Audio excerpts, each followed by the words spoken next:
Mouraï Berabotaï, Mishpaha Yekara, chers amis, auditrices et auditeurs, nous poursuivons notre étude hebdomadaire, naturellement, la paracha de notre actualité, à savoir la paracha de Mishpatim. On vit une période assez difficile, à tel point que nous entendons ici et là un certain nombre de personnages que j'aime bien parce qu'ils souhaitent la venue du Mashiach le plus vite possible, Nahon. Le problème, c'est que naturellement, les uns comme les autres donnent des dates tout à fait différentes. Un dit le Mashiach il va venir à Pessah, l'autre il dit à Purim, l'autre il dit au mois de Avbet, etc.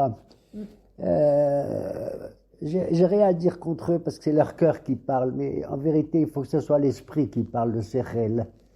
Étant donné que nos Hachamim, ils ont dit que chaque jour, on doit considérer comme si le Mashiach, il doit venir. Nachon, Tzipita, l'Ishoato, est-ce que tu attends ça, le secours du Mashiach? Et donc, ça nous appelle, comme a dit à Rambam, quand il viendra, on le saura. Nachon. Maman, quand il viendra, moi je sais quand il viendra, tu sais. J'ose le dire devant tout le monde. Alors, je vous pose la question, quand est-ce qu'il viendra, le Mashiach? Réponse? Quand il viendra. D'accord? C'est tout simplement ceci. Ça me rappelle qu'une histoire dans un hôpital, des gens qui ont perdu la raison, les Méabolines, les pauvres. Et ils étaient là-bas, puis il y en a un qui était debout, à côté d'un autre qui était assis, deux amis comme ça, ils ont perdu la raison. Celui qui est debout, il dit, Mouraï Verabotaï, sachez que c'est moi le Mashiach. D'où? C'est le bon Dieu qui me l'a dit. Le copain qui était assis à côté de lui, il se lève, il dit, pas du tout, je t'ai jamais dit cela. Je t'ai jamais dit cela.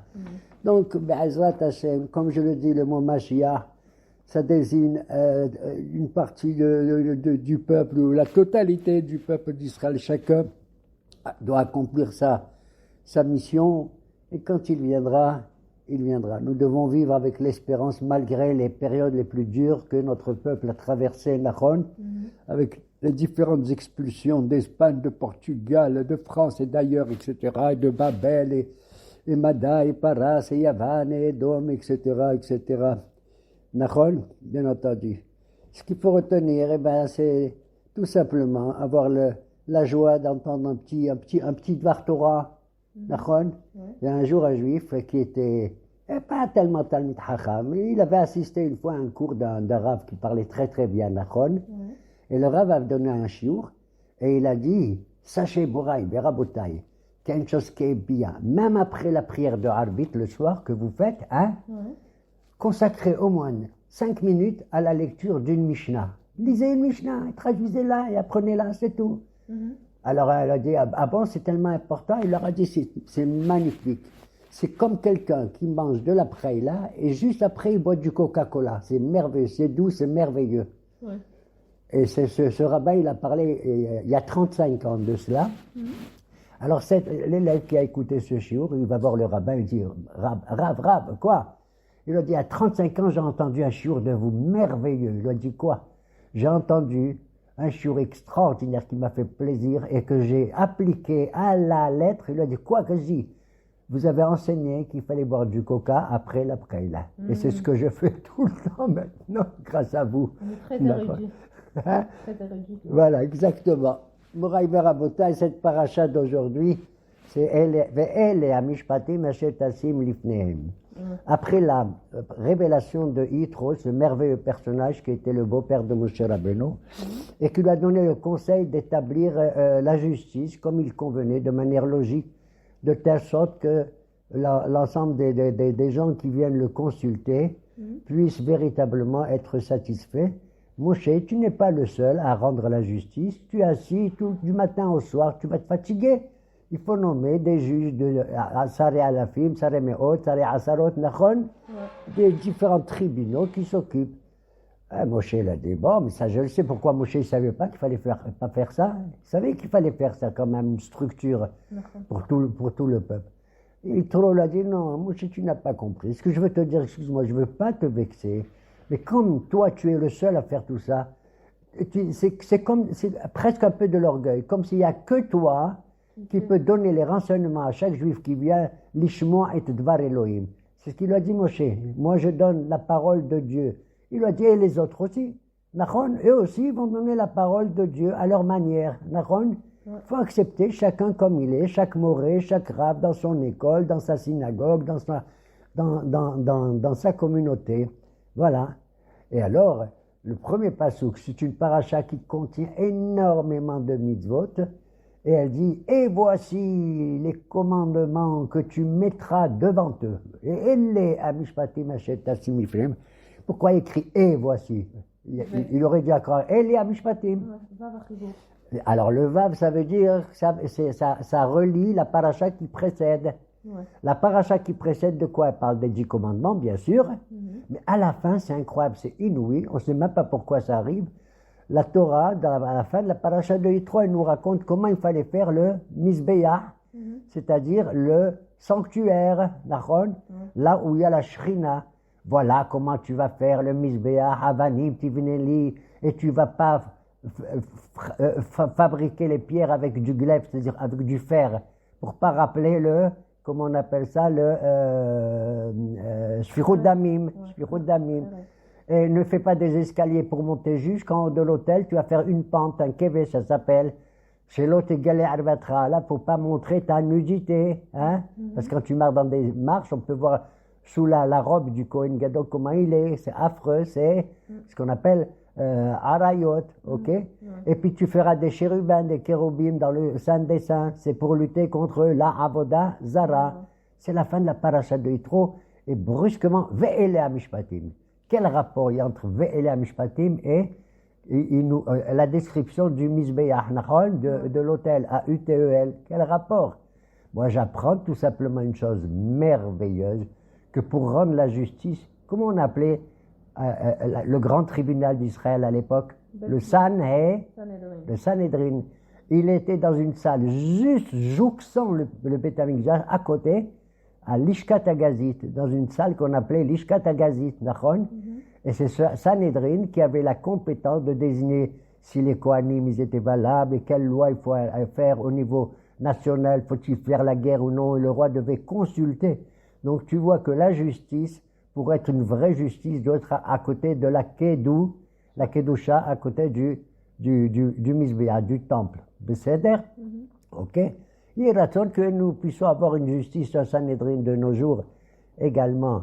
Alors, on s'attend à ce que Ve'el et Amishpatim, voici les lois. Quelles lois? Ouais. Moi, si on me dit, voilà, après les 10 commandements, et voici les lois que Dieu vous a données devant vous, que Dieu il a mis. Il n'y a pas écrit que Dieu il vous a donné, que Dieu il vous a enseigné. Asher Tassim, et voici les lois que tu vas mettre. Qu'est-ce que ça veut dire je mettre? Hachamim, ils disent, c'est comme quelqu'un qui dépose des choses sur une table. Tu les vois claires et nettes, tu comprends? Tassim. Et voilà pourquoi le livre des lois des Juifs, comment il s'appelle? La table mise, comment on appelle ça en hébreu? Shulchan Aruch. Yafé, Asher Tassim Shulchan Aruch. Il faut que la loi soit claire, soit précise et pas compliquée avec les mahloket, avec tout ça, etc. Asher Tassim Lifnehem, Mamash. Alors je dis, et voici les lois. Merveilleux, Asher Tassim. Pourquoi? Il aurait dû dire Ve'el et Amishpatim. Tassim Lifnehem, tu les mets. Pourquoi Asher? Alors, d'après le Midrash, le mot Asher, c'est les lettres Aleph Shin Resh, c'est comme Resh Aleph Shin Rosh. Il faut que les lois, elles soient intellectuelles, intelligentes, Asher. Autre chose, il faut que les lois, quand elles sont rendues par la justice, elles remplissent le cœur de bonheur, aussi bien du coupable que celui qui ne l'est pas, qui se présente devant vous. Asher, c'est Osher. Comme a dit David Amelech, Asher Ha'ish, heureux l'homme qui, d'accord? Asher, ça veut dire Osher. Asher Tassim Lifnehem.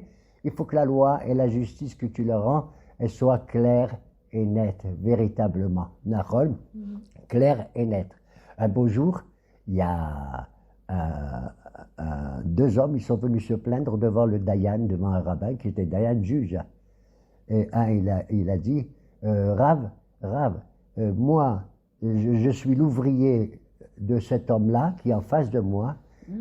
Un jour, je suis descendu dans la cave où il y avait ces tonneaux de vin et j'ai caché mon argent, je ne savais pas où le mettre. J'avais peur comme le vol, je l'ai mis entre les tonneaux de vin. Et voilà. Et je suis sûr, qui c'est qui a pu le prendre? Il n'y a que le propriétaire, il n'y a que mon patron qui a pu prendre mon argent, c'est pas possible. Alors le Rav, le Dayan a dit, je ne sais pas, on va voir, on va réfléchir, que si tu as raison ou pas. Et alors le Rav, il demande au patron, c'est vous qui avez pris l'argent? Le patron dit, pas du tout. Moi, j'ai pas besoin de prendre son argent, ça doit être un autre qui l'a fait. Alors le Rav, il a dit, attendez, laissez-moi sortir un moment et je vais réfléchir et je reviens. Qu'est-ce qu'il a fait? Il est monté dans Ezrat Anashim, dans la salle des femmes en haut de la synagogue, du Beddin, en cachette, et il a entendu comment le petit ouvrier, il a dit à son patron, mais c'est toi qui as pris, je suis sûr. Le patron, il a dit, oui, c'est moi. Mais je ne le dis pas, le rabbin, il n'a aucune preuve, il n'y a aucun témoignage, il n'y a pas de haïdim, rien du tout, rien du tout. Ok? Le rabbin, il revient, le Dayan, il descend, il dit, bon, écoutez, moi je pense véritablement, pour l'instant, mon cher ami, c'est pas ton patron qui t'a pris l'argent. Il n'a pas besoin, il n'a pas pris ton argent. Tu sais qui c'est qui l'a pris? Ça doit être un type qui ne respecte pas la religion. Qu'est-ce qu'il a fait? Il est venu, il a cherché, il a voulu, il savait même pas que tu avais mis ton argent là-bas d'ailleurs. Il a ouvert tous les tonneaux, il a bu du vin, il a voulu prendre du vin de tous les tonneaux, la ronde, pour gagner, pour voler ça. Et il a brusquement vu l'argent. Alors le Rav, il dit au patron, il dit, de là, moi j'apprends, mon cher patron, que tout ton vin, il est Yayin Nesser, il vaut rien du tout, d'accord? Et tu peux rien gagner, on peut pas vendre du Yayin Nesser, d'accord? C'est comme si, alors, c'est comme s'il a perdu, comme tu dis, 2 millions de shekels maintenant, brusquement. Le patron, il devient fou, brusquement, il dit au Rav, Rav, excusez-moi, oui, c'est moi qui ai pris l'argent. C'est pas un autre, et j'ai pas touché au vin, mauvais.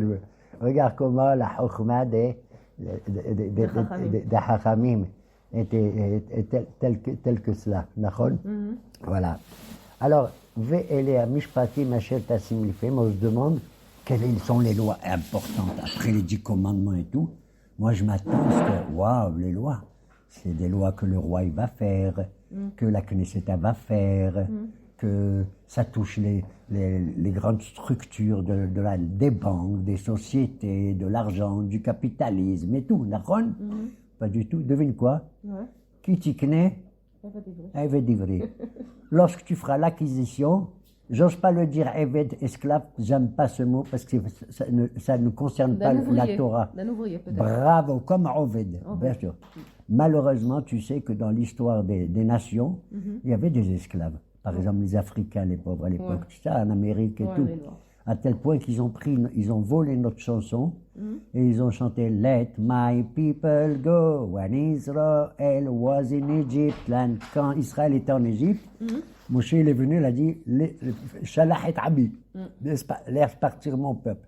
Les Noirs, ils chantaient ça, les pauvres, quand ils étaient esclaves. C'était pas mal des esclaves. Ça donnait un espoir que, comme les Juifs. Exactement, qu'on sera libérés comme les Juifs. Mais chez nous, l'esclavage, le mot Eved, c'est pas de l'esclavage. Tu veux que je te donne une preuve que le mot Eved, c'est pas de l'esclavage? C'est peut-être la définition la plus belle au monde.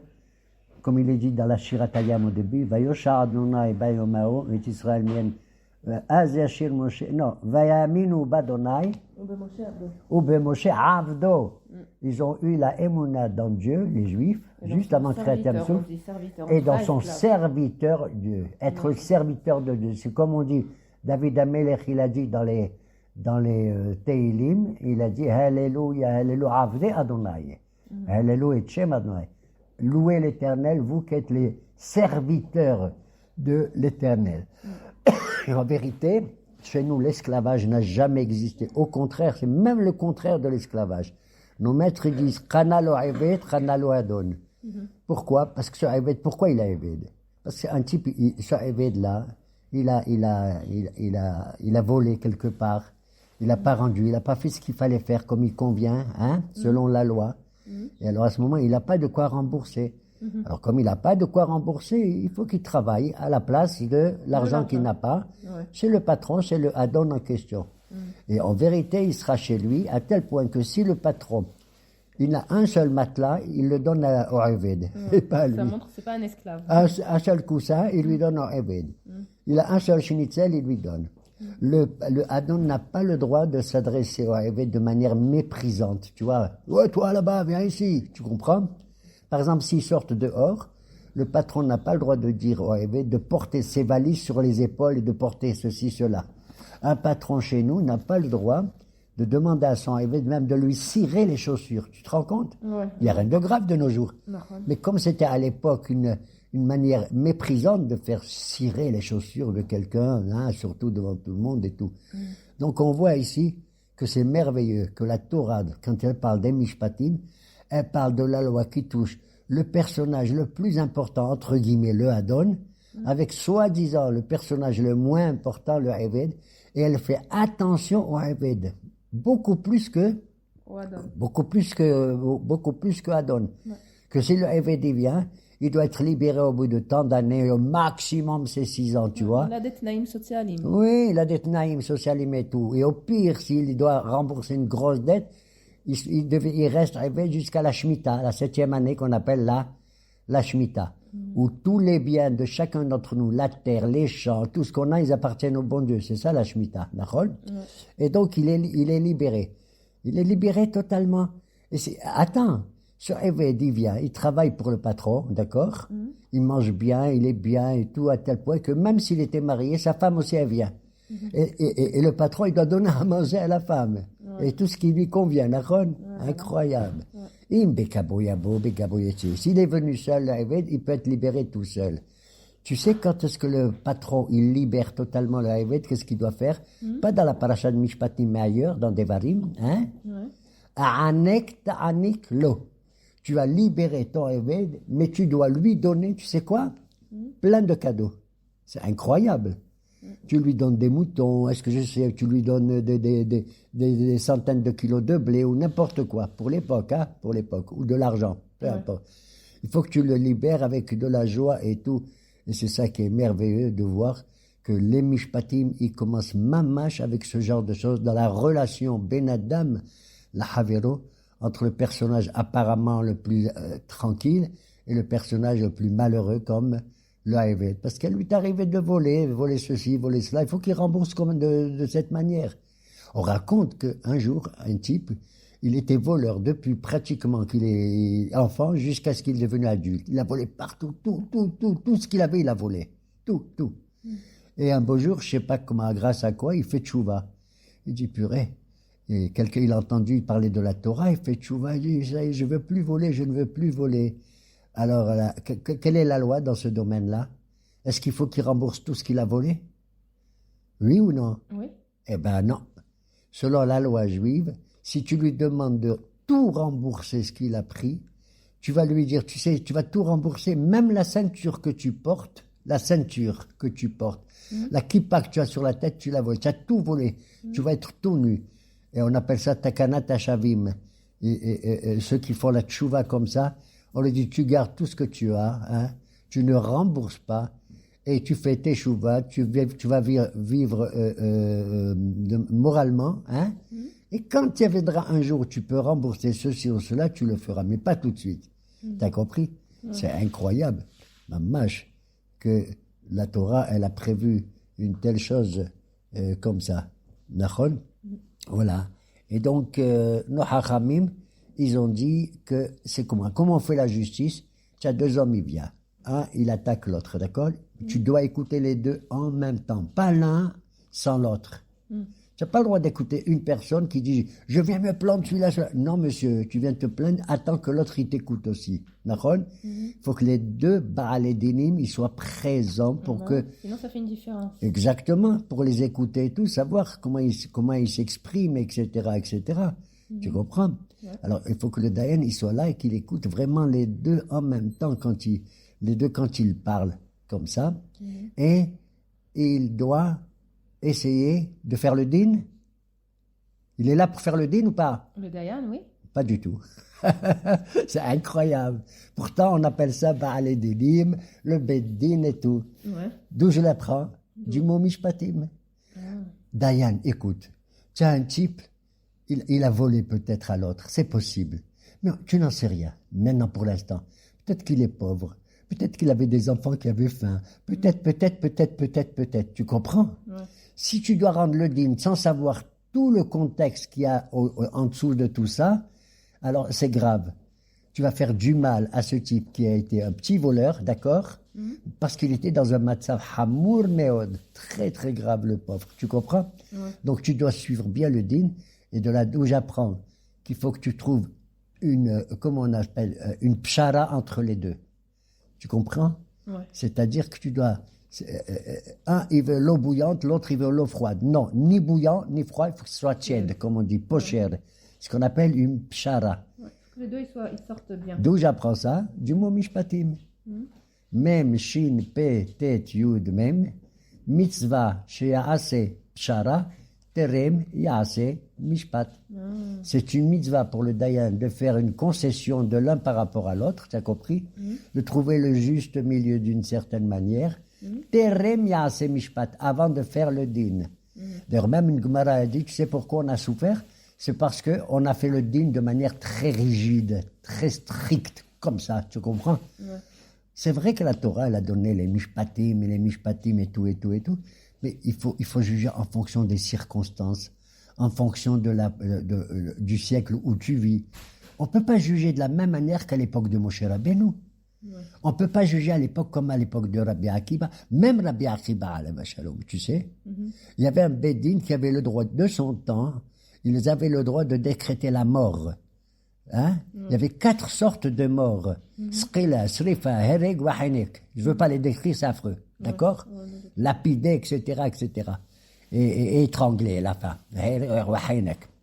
D'accord? Et donc le Beddin, s'il y avait un criminel, d'après la Torah écrite, ce criminel, il mérite la mort. Et le Beddin, il dit, celui-là, il mérite la mort. Allez, yallah, prenez-le et tuez-le. D'accord? Rabbi Akiba, il a dit, si je vois un tribunal comme ça qui donne la mort à quelqu'un, même une seule mort pendant 70 ans, ce tribunal, je l'appelle, c'est un tribunal de criminels et d'assassins. Tu entends? Ce Beddin, c'est des rotzhim. Comme ça, il a dit Rabbi, le miskin Rabbi Akiba. Ce tribunal, il est comme ça.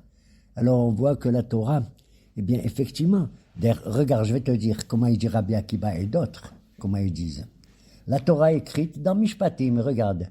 Elles disent Ayin tahat ayin, Shen tahat shen, Yad tahat yad, Petsi'a tahat petsi'a.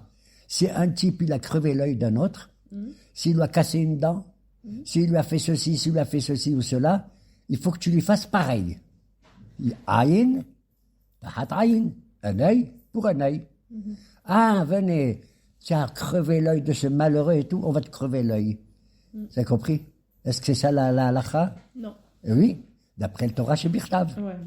Mais en vérité, comment il faut faire la loi? C'est comme ça qu'ils font les musulmans. Torah chez fait. Nous, on fait Torah chez Baal Pé.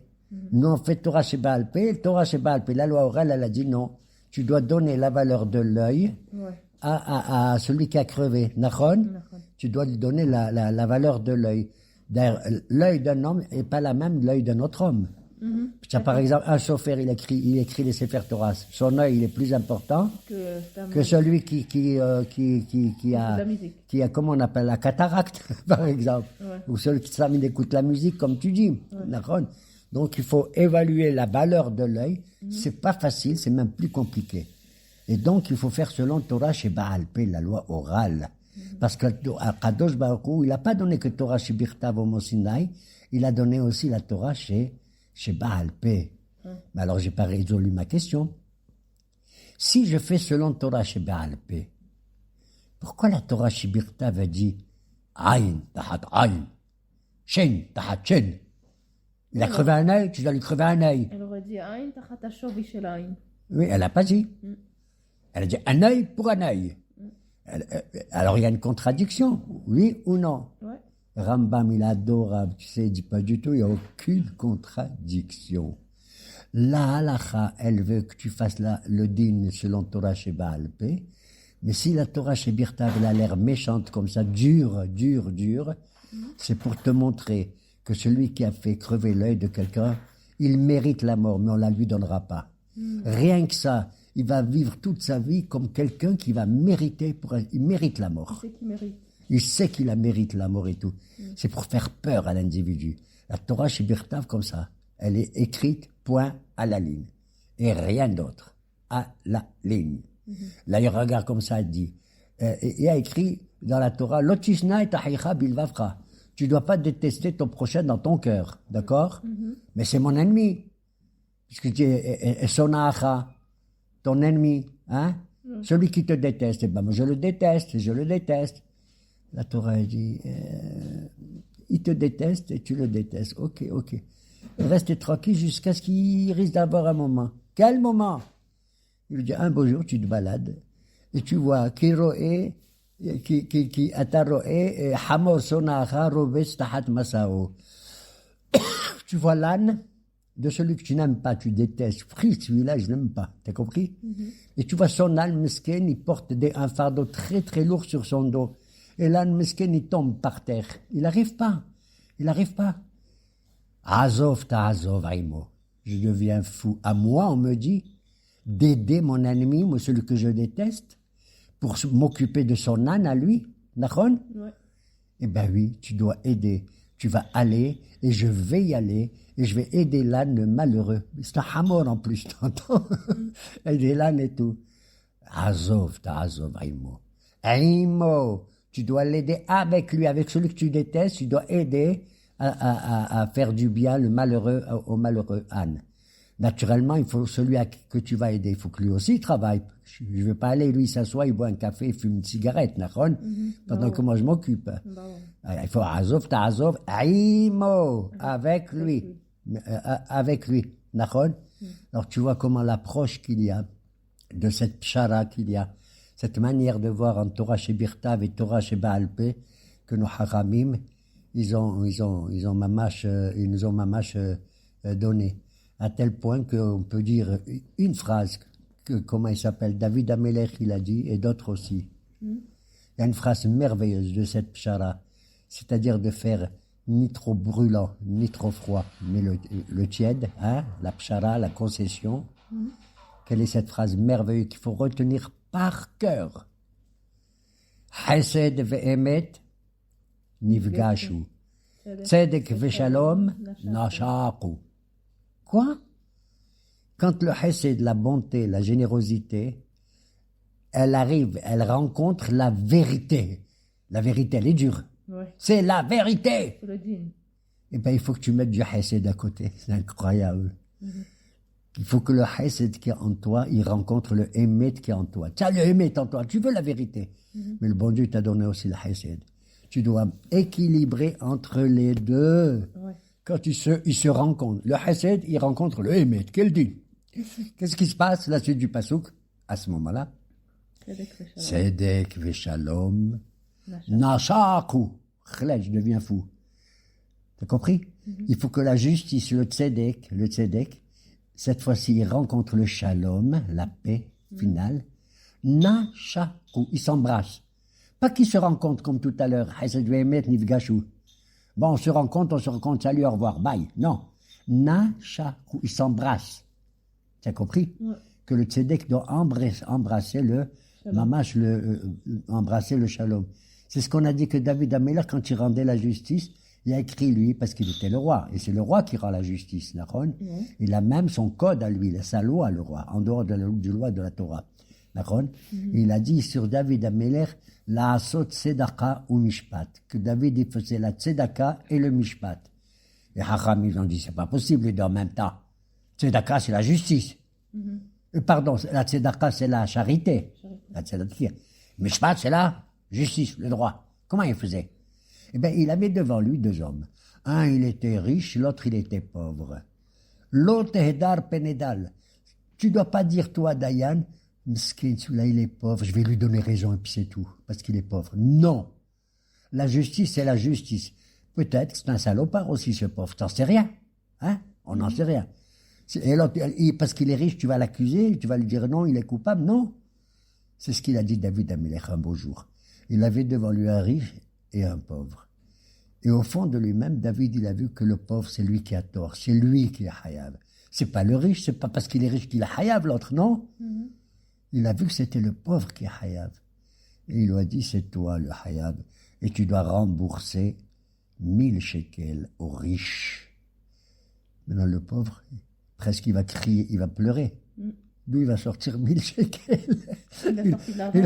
Il a même pas 10 shekels dans sa poche. Il a donné le. Qu'est-ce qu'il devait d'Amelech? Il appelle le pauvre Akasha, il dit viens, je vais te faire visiter. Bah, il le met dans une chambre Il lui donne l'argent. et il lui donne 1000 shekels. Il dit tiens, allez, rembourse-lui comme ça. Dans le mot tzedaka, il y a le mot tzedek. Il a fait, il y a justice et la charité en même temps. Hazak ou Baruch. Exactement. Et ce mot de tzedaka, de tzedek qui reviennent sans arrêt dans la Torah, tu vois. Parce que quand on a dit tout à l'heure, et là je vais conclure, qui t'aurait tiré Hamor Sona Acha, pourquoi je fais ça, que moi, je vais aider l'âne de mon ennemi, de celui que je déteste et tout. C'est ce qu'ils disent le Tosfot, les élèves de Rashi, Tosfot. Ils disent pourquoi il fait ça, la kouf et tiro, pour comment dirais-je, la kouf et tiro, pour écraser mon penchant. J'ai un penchant que je déteste, celui-là, mais je dois dominer ce penchant. Voilà, dominer mon penchant. Le penchant du mal que j'ai vis-à-vis, mamash, le penchant du mal que j'ai vis-à-vis de l'autre, Kara. Et pour conclure, c'est ça un tzibour. Un peuple, c'est comme ça. Dans un peuple, il y a toutes sortes de personnes. Comment tu écris tzibour? Tzadik, bet, vav, resh. Ouais. Il y a quoi dans ce tzibour? Tzadik, c'est tzadikim, Benonim, benonim, urshaim. D'accord? Même les reshaim, ils font partie. À tel point qu'à qui, quand on fait la prière, tu sais ce qu'on dit? Anu mitpallil et ta'abarianim. Mon Dieu écoute notre prière. Tu sais pourquoi? Elle doit être exaucée parce qu'on va prier avec les abarianim, avec les truands. Moi, je me rappelle quand on disait ça, on regardait à droite, à gauche, C'est qui les truands? comme s'il y avait des truands. C'était celui de droite et de gauche. Mes copains, Nahod. Alors, c'est pour ça. Tzibour, c'est ça. Quel rapport avec Kitoré, Hamor Sonacha, Rovetz? Ma fille, tu es intelligente, toi. Quand tu vois l'âne de ton copain, Rovetz. Comment tu écris Rovetz? Reshaim, Benonim, Resh, Vav, Bet, Tzadik. Bravo. C'est Reshaim ou Benonim, Reshaim. D'accord? D'accord? Alors là, c'est beau, parce que dans Tzibour, le Tzadik, c'est le Tzadikim qui vient en premier. Ouais. Mais dans Rovetz, qui c'est qui vient le Reshaim, premier? les premiers. C'est le reste des Reshaim, Rovetz. Quand tu vois un rachat comme ça qui tombe et tout, ben, il faut que tu l'aides. Il faut que tu l'aides. C'est comme ça, parce que c'est ton frère. Et c'est comme ça la Ahdoud de Am Israël, qu'elle doit se maintenir. Chez moi, ça n'existe pas, je m'en fous. Je veux pas savoir celui-là il est Haredi, celui-là il est Datileomi, celui-là il est Hiloni, et celui-là il est j'en sais rien du tout. Nahon. À tel point qu'on nous dise que même un goy qui veut faire tchouva, tu l'acceptes. Tu entends? Un goy. Un goy, il vient à la synagogue, et ça m'est arrivé à moi. Un goy. Il était à la synagogue, il aime écouter les rabbins et tout, et il voit que je fais une prière pour celui-là, parce que et celui-là il est malade, celui-là il veut la parnassa, celui-là, je fais une Mishéberach, d'accord? J'ai eu un beau jour un goy qui s'approche de moi, un chrétien. Il s'approche de moi, tout tremblant. Je dis, rabbin, vous pouvez me donner une bénédiction? Qu'est-ce que je dois faire, d'après la halakha? Lui donner. Bien sûr. Il faut lui donner la bracha. Il faut lui donner la bracha, quel qu'il soit et tout, comme ça. Et c'est pour ça qu'il faut donner la bracha aussi dans l'armée d'Israël à certains des goyim qui en font partie, hein, et certains d'entre eux sont morts aussi, les pauvres et tout, qu'il faut leur faire même la bracha. Et tu sais qui, si j'ai entendu dire, qu'il faut même leur faire une ashkaba à la synagogue. Ah bon? Bah oui, si tu le connais, bien sûr. Si tu le connais, si on te demande, ou ça, même à ses parents, tu dois lui faire. Même à ses parents. Un type, il s'est converti au judaïsme, il était goy, il devient juif, et il vient, il est à la synagogue, il a perdu son père, qui est goy. Monsieur le rabbin, est-ce que vous pouvez faire une bracha pour mon père? Son père, il s'appelle Félix Legendre. Ouais. Eh ben, tu dois lui faire ou pas? Oui, tu dois lui faire. Et cela, je l'apprends de Yitro à Lev Shalom. C'était le plus grand prêtre de la Avodah Zarah, des 70 sortes de Avodah Zarah, et c'est lui qui est devenu le beau-père de Moshe Rabbeinu, et c'est lui qui a donné le conseil à Moshe Rabbeinu de faire la justice comme il convient, et Moshe l'a accepté, et Yitro n'a pas voulu rester, comme Moshe lui a demandé de rester avec lui.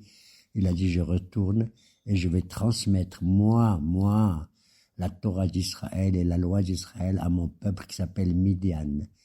Tu sais qui c'est Midian? Est-ce que vous savez d'où vient Midian? Quel est ce monsieur qui s'appelle Midian? D'où vient le peuple de Midian? Ah, ça a la preuve que Béchala, vous n'avez même pas étudié, bande de ploucs, que vous êtes mes auditeurs. Je ne parle pas des auditrices, elles s'occupent de la praïla et du coca. D'accord? Je parle des hommes. Hein? Eh bien, Midian, c'était un des enfants de qui? De Abraham Avinu. Quand Sarah, elle est morte, Abraham, il s'est marié avec qui? Et combien elle a eu d'enfants? Une dizaine d'enfants, parmi lesquels un monsieur qui s'appelle Midian. Et Ratson, qu'on retrouve tous, et que nous soyons vraiment Am Segula Ve'or Lagoïm, la lumière des nations. Amen, Keneratson, avec la paix réellement et le bonheur. Que le Messie, il vient quand il vient. Moi, je l'attends. Tous les jours. Pas le 32 du mois de Av, parce que ça n'existe pas le 32 du mois de Av. Il n'y a que 30 jours d'Achon dans un mois. Et cette année, on a 2 mois de Av. De Hadar. Hadar Aleph et Hadar Bet. Et on va faire Purim à Hadar Bet, pas Hadar Aleph. Pourquoi? Parce qu'il faut l'ismor, Géoula, la Géoula. Il faut rattacher la Géoula de Purim, de Haman à Aracha, avec la Géoula de Nissan, c'est-à-dire de Mitzra. Baruch Hashem, Le'olam, Amen, Ve'amen.